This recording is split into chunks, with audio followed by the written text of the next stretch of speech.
Maybe, Jason, maybe we should just break the fourth wall. You get on camera. Who cares? Let's do it.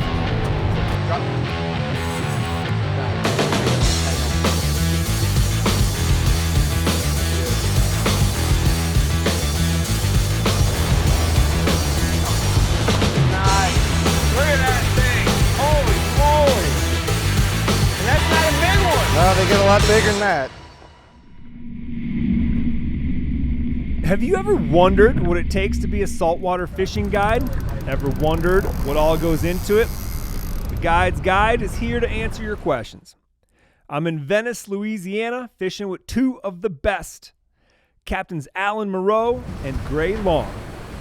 Gray runs trips offshore for tuna, mahi, and wahoo, and Alan focuses inshore for redfish, or drum as some call it, sea trout, sheep's head, and anything else that swims in the shallows of the Mississippi Delta.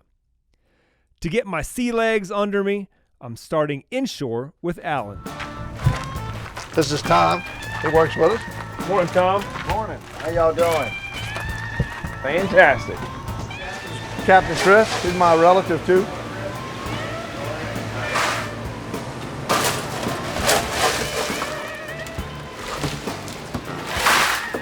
You want me to tote that or fill another one? I'm gonna need one more. I've been having this here probably about...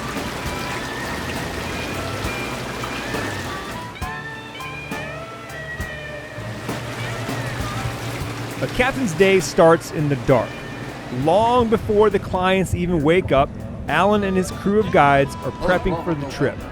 Coolers need ice, live wells need bait, rods need rigging. Once the boats are prepped, there's time left to shoot bull.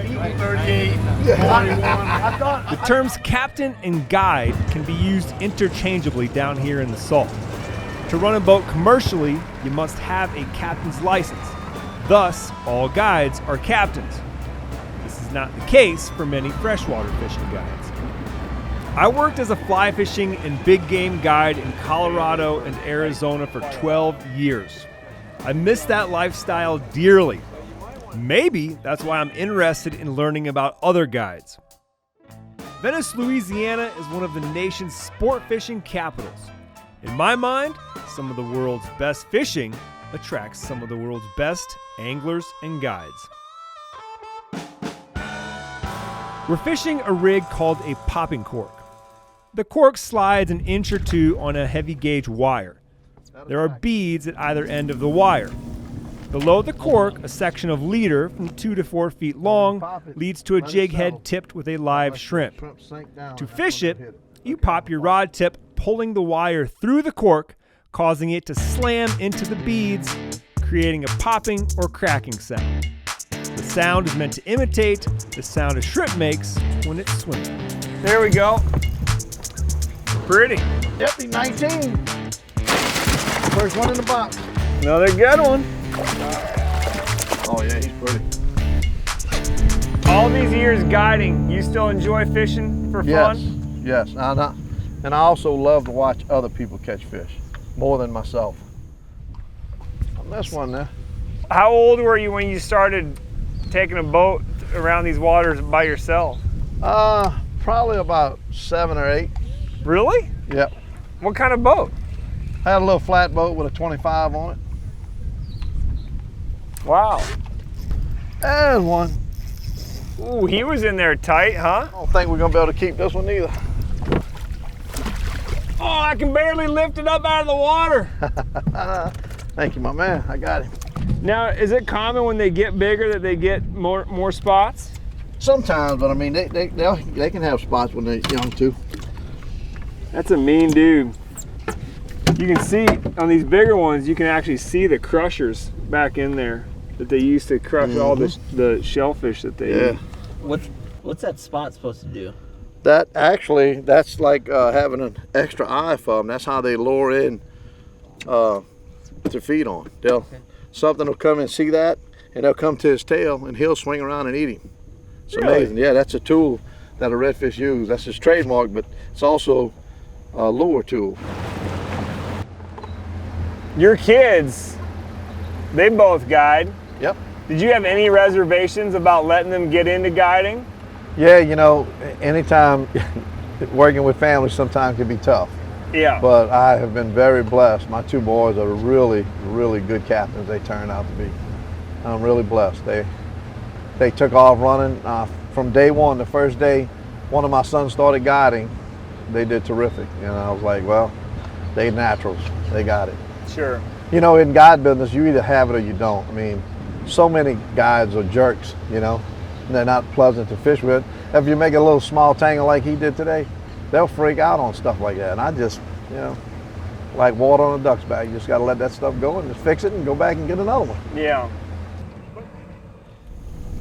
Ooh, something moved there. Yeah. Hopefully he sees my shrimp. So have you had any career in your life other than guiding? Yeah, I was a manager for an oil company when I first started. So when I first started guiding, I only guided 3 days a week until I built up my clientele. And once I built up my clientele, then I jumped into it full time. Bought me a good boat now. And how old were you then? I was probably 27, 26, 27 years old. Oh, you got him. I just can't tell you how good it feels after being a freshwater trout fisherman to actually have fish that you got to lean into, you know? Oh, what another beauty. He's right in that same size range, huh? Yeah. It's about a 29, 30-inch fish. Bull red. Oh man, see that light on his those fins making that iridescent color? It's like he's got part turkey in him. All right, I'm gonna let him go.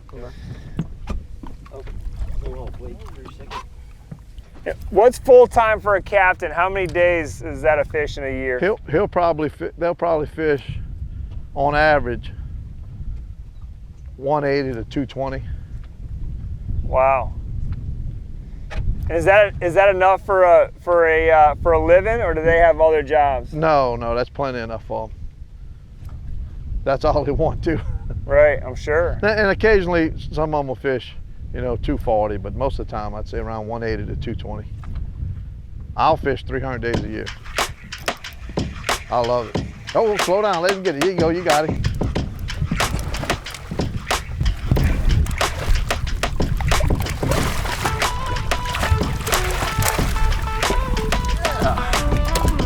Let's see, this one's gonna be close. Yeah, I think you're right. I think he's gonna be over. No? All right. He's under 27. He's under. We can keep him. Yes. Another one bites the dust. Hey, let me get your bait. That's what makes fillets right there. What about bananas in the boat? You believe that? I do not believe that theory. I'm gonna tell you a little story. So I hired this captain one day and I had some customers walking up. 3 of them was getting on my boat and 3 of them was getting on his boat. And the guy, clearly you could see the bananas in his bag. And one of the captains goes, hold on, man. I don't want you to put any of those bananas on my boat. I said, all right, that is no problem. I said, y'all give them to me, we'll take them. I put them right here on my dash. And when we went fishing, about 8:30 that morning, we caught the limit. And I drifted by him. I said, I want everybody to have a banana in their mouth while we drift by him and tell him that the bananas don't mean nothing. That was awesome, man. You got us a keeper this time? Oh, he is a keeper. That might be my last keeper. Yep, that's a keeper. Take that 4th ball for a fist bump. Oh yeah, he's 20 inches. That's the perfect. That's the one. Man, look at that. We get a Oh, yeah, we're looking good. heck of a box of fish there. We're gonna be eating well tonight and beyond. You got a little smudge there. Alan has put me on a limit of redfish and a few trout, but his day is far from over. There's fish to be cleaned and bagged, boats get a good scrubbing, tackle is organized, broken tackle is fixed. And if the client requests it, Alan is happy to make a seafood boil. I caught that one. Definitely caught that one. Caught that one. Oh, that's one of your fish. Nothing better than a nice wheelbarrow full of fish, Greg. Man. Oh yeah. We have a literal wheelbarrow full of fish. I'd be cleaning fish for hours. Alan and his crew have it done in minutes. Cleaning thousands of fish annually makes you fast, but to see it in person is awe-inspiring. If we had some of these knives, we could be used. Yeah, that ought to be enough, I think.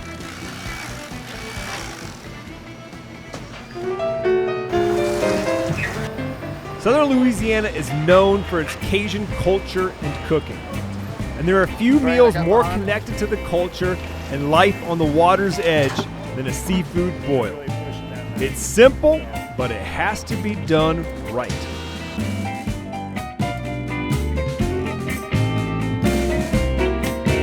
Looks delicious. That's all I can say. Give it a little shot. Yeah. Mark, come here, Nick. Y'all come over here. You got to try my shrimp. Come on, y'all come taste my shrimp. So is that what I should start with? Is a big old shrimp?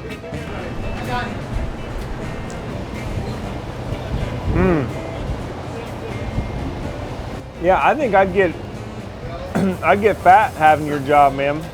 Eating like this every day, I couldn't stop myself. Try them mushroom. Y'all come back anytime, man. Love to have y'all. Thank y'all. Thank you, man. It's a pleasure to fish with somebody that takes it seriously and does it right, you know? Appreciate it. Although I'm ready for a nap, I head straight to the docks to meet up with Captain Gray Long, who I'll be fishing with tomorrow. I want to see what the end of the day looks like from an outsider's perspective. As you could have guessed, it's all hard work and hustling. Client selection for today. How much work is still left for you between now and shutting it down for the day? So we have to clean the boat. All the boat's got to be cleaned. Ice the boat again.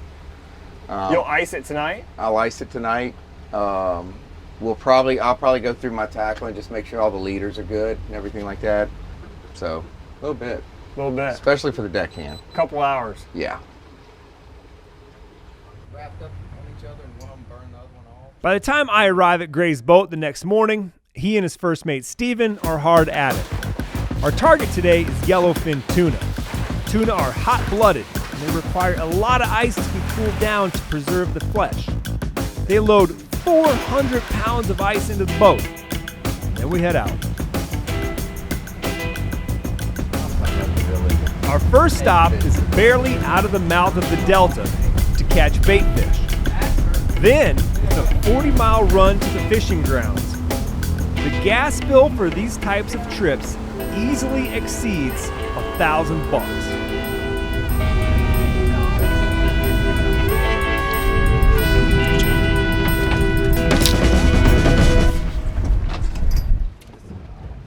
Every day basically starts with bait. Depends on where we're going, what kind of bait we're going to use, but it's all about the bait. Venice is probably one of the only places where you have to catch your bait entirely. Other places, Like you can't, nobody's selling it is what you're saying. well, for offshore bait. Yeah. For inshore, you can do it, but Beautiful sunrise, Johnny. Oh, buddy. We use sabiki rigs to catch hornbellies. Each sabiki rig consists of 6 hooks with a small wing. It resembles more of a fly than a conventional lure. How many? What's our goal here? you don't want to know. At this point, you don't want to know. Just, really don't. just keep fishing. Yeah, lots of fishing going on.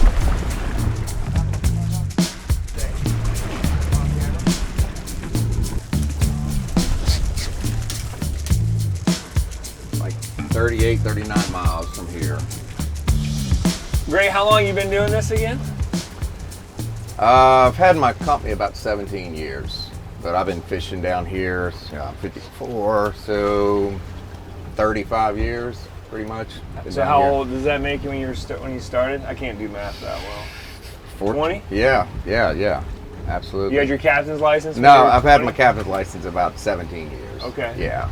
I worked in corporate America for, God, since I graduated college, and I kind of had both jobs going. And, Like just got at weekends and stuff? yeah, I would do that. I have other people running the boats for us and stuff like that. And the mortgage industry kind of went south, and I said, well, I'll start running the boat more. Never went back. So been doing it ever since. Is that still kind of why you do it? Because you just like, you know the difference between sitting in an office chair and being out here, and this is way better. Absolutely. I mean, I'm getting older, and I can't really go every day anymore like I used to. But I mean, I still enjoy it. I love the clients. Like yesterday, we had the great clients. They had never caught tuna before in their life, and thought it was the greatest day in the world. So that's cool. Seeing these big fish blow up on baits never gets old. Yeah. When it comes to clients, do you prefer that, like never-evers that are just like they just catch some bait and they're excited, or is it nice to sometimes have the dudes that have fished many tournaments and really know what they're doing? Oh no, way better with the inexperienced guys. So you guys are expecting this to happen pretty fast, aren't you?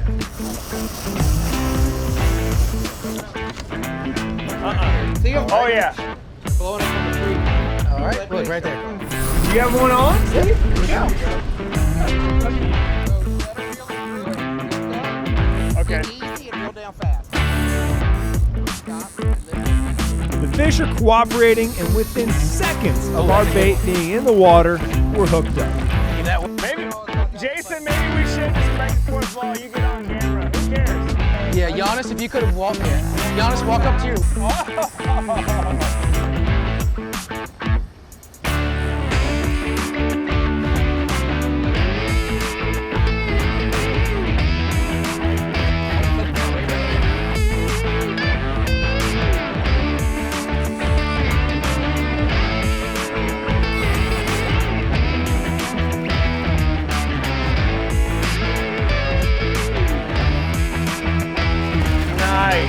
Look at that thing.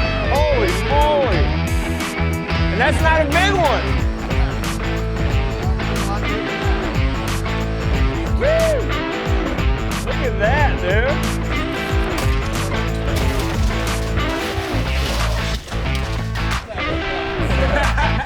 Wait till These guys kind of sandbag. They don't tell you, hey, like, get ready, because it's about to happen. I swear, Jason. Those jokers tug, don't they? They do. What got you into this business? Oh, man, I've just been ate up with fishing pretty much my whole life. Yeah. That's all it was.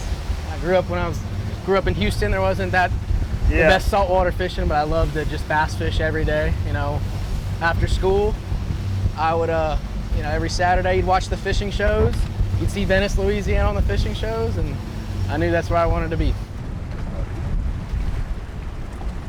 What would you say is like the hardest part of this job? For me as a captain, it's just the long hours, I guess. You know, lack of sleep. You actually we really want to catch the fish more than the customers do. Right. They have no idea. Like, so we get aggravated if they lose a fish and all that. It's because we want them to catch fish. Sure. You know, nobody. It's pretty competitive around here. Everybody wants to get back to the dock with a lot of fish. Yeah. So when we lose fish, it's very frustrating. Yesterday we doubled up on good fish. One burnt the other one off, then the customer allowed the other one to get in one of these cables on this thing, so we burnt those two off. Very frustrating. But for the hardest, I guess, is just the grind, the physical grind. Sure. Every day, it's tough. It's not easy at all. We're fishing for yellowfin tuna that hang around the oil rigs. Gray puts the boat right on top of the tuna, and Steven throws a half dozen of the live hornbellies out behind the boat to start a small feeding frenzy. It? Our hooks, baited with hornbellies, go in right after. Gray punches the throttle to make a little prop wash and puts 50 yards between us and the bait. Almost immediately, the tunas are devouring the free-swimming hornbellies. Seconds later, they eat our baits, and the fight is on. As I said before, as a freshwater angler most of my life, getting to fight fish of this size and strength is a real treat.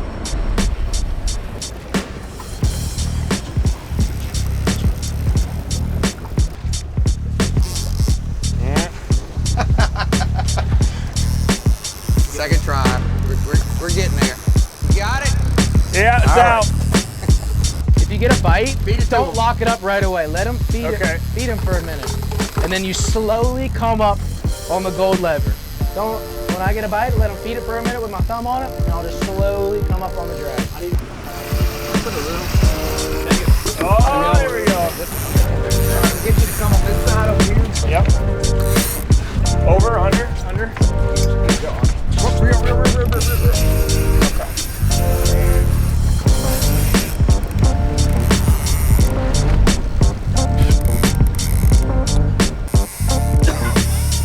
Nice. Okay. What does that mean? We like it when they do that. Either that or it's getting chased by something. Odin, it looks like he's just trying to catch bait. Reel down a little bit.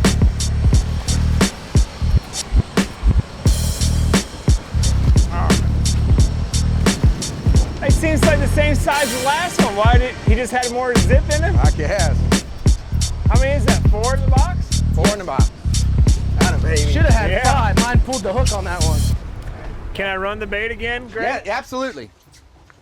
I want you to hook an 80 pounder this time. Oh, big one. Big one right on your bait, like right on you. Now, how soon would you know that it's a big one? He wouldn't have checked up like Their that. initial run He would wouldn't be have a lot stopped. bigger. He'd They'll run for like a minute. still be screaming. There you go. Good job. Good job. Good job. Good job. Good job.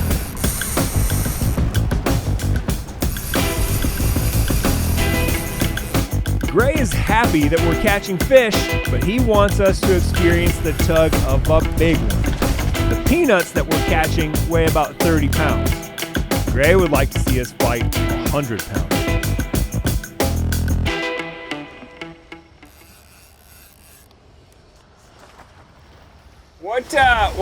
What makes a good and a bad customer for you?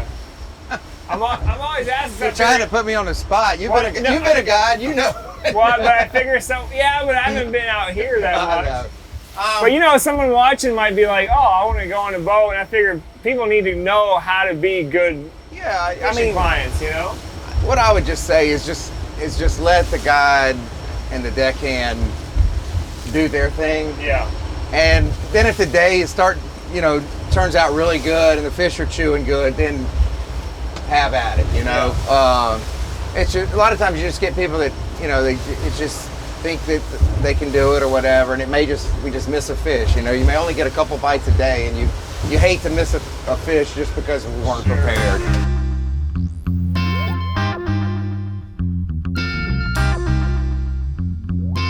Ray, you ever wanted to quit your job?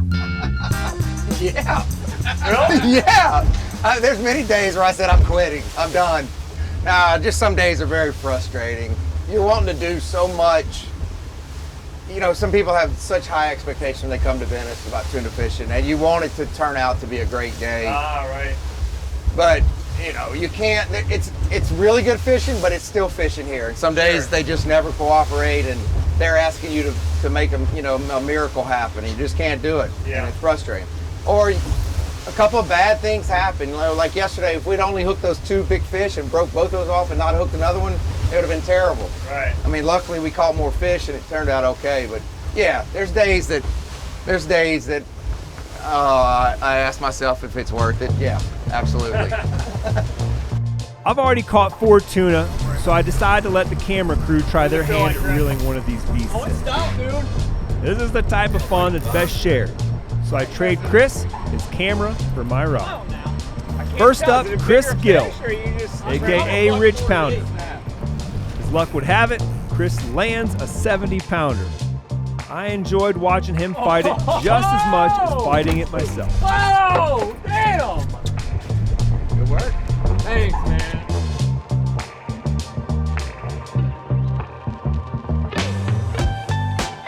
Next up is Max Barta, aka the Duck Dude. It's on those push-ups, baby.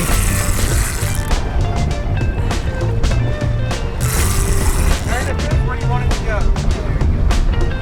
Come here, boy. Right here. Got color.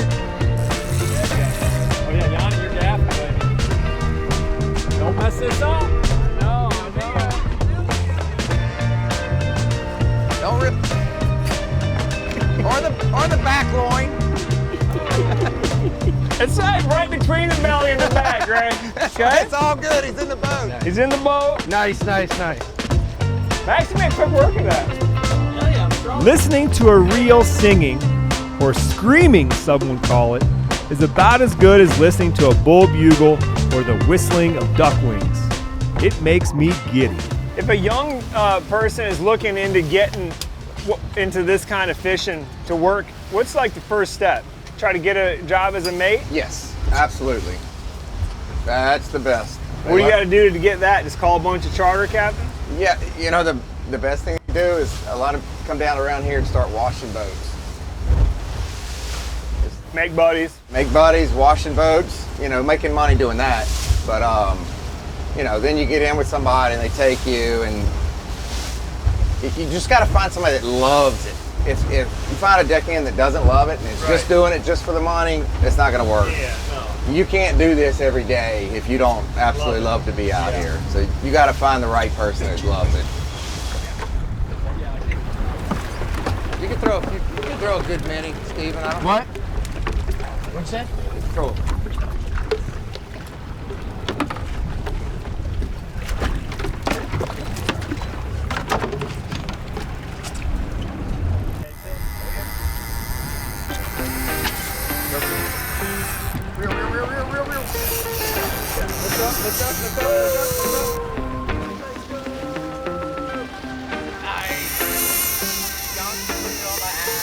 Oh yeah, it's a big one.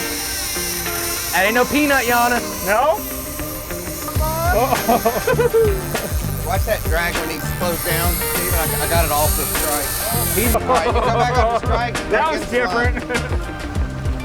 Just get him a little bit closer to us, and then I'll get you in a harness. You got a butt twist right You're already sure I need a harness. Oh, I don't know. It's probably a peanut, but I know you're getting tired. It's another set, like, you know, it's not. Oh yeah. Oh yeah, that feels different. Like it doesn't move when you pull it. Oh my The God. lines get crossed, one burns through the other, Burn both of and them. both fish are lost. Dang it. Like Grace said, you can't control the fish. Was that from the lines crossing probably? Yep. Burn both of them off. Gray puts me on one more tuna, and it's a big one. Now you won't So big that its mouth wears through the leader and breaks off.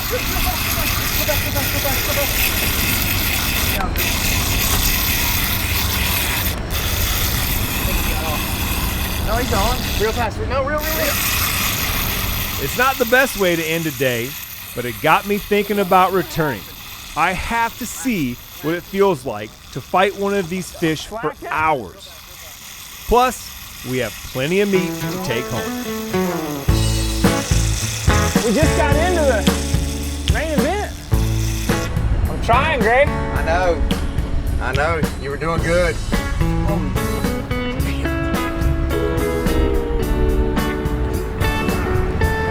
Man, that immense power though, to feel that is something else. Wouldn't be any different if you try to ride a bull elk, you know? You feel immense power. These captains have an inexhaustible enthusiasm for what they do. You might say they're lucky because they love their job, but I'll tell you, they've worked extremely hard to get here. I guided for 12 years and then moved on to greener pastures. I have a lot of respect for guides that have figured out how to make a sustainable living out of it.